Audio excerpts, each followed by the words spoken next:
Pourquoi dois-je ne plus rejeter ma colère? Pourquoi? Madame, Monsieur, bonjour, je m'appelle Luc Pouget et j'anime Tantra des jours heureux.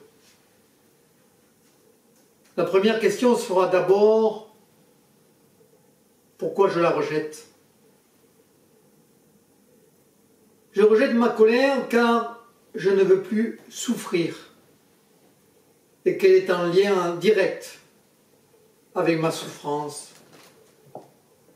Alors je fabrique une chape de plomb pour qu'elle ne sorte plus, avec forcément un inconvénient, je me prive d'elle. Quelles sont nos deux sources de puissance?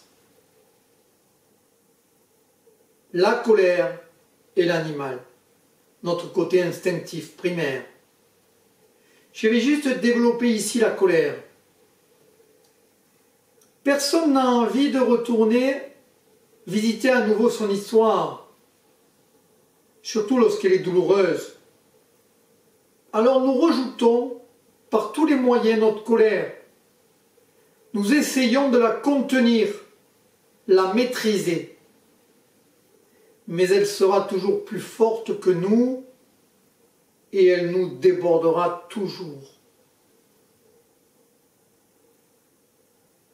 Elle n'est pas maîtrisable à ce stade-là et elle peut être imprévisible ou quasi permanente.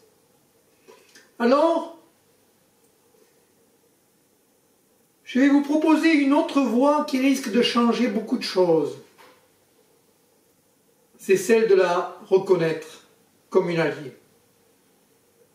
La reconnaître comme une alliée. À partir de ce moment-là, je n'aurai plus d'efforts à faire pour la surveiller, la réguler, la maîtriser. Mais pour cela, je dois fendre la chape de plomb, je dois avoir accès à elle. Et c'est le travail que nous allons devoir faire. Je dois avoir accès à ma colère. Peut-être alors vous demandez-vous, mais à quoi ça va servir?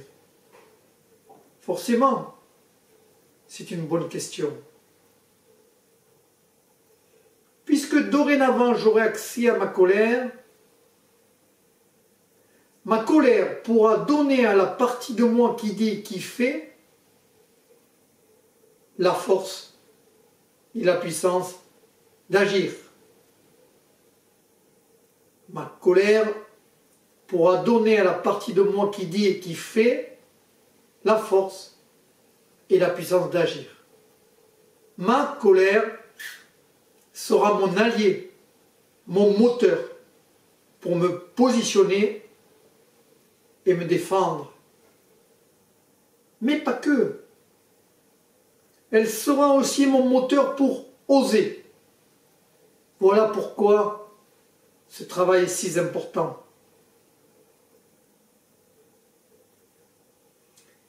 Et ne croyez pas qu'il se fait tout seul. Ensuite, une fois l'accès créé, comme par magie, vous vous rendrez compte que votre colère s'est régulée d'elle-même.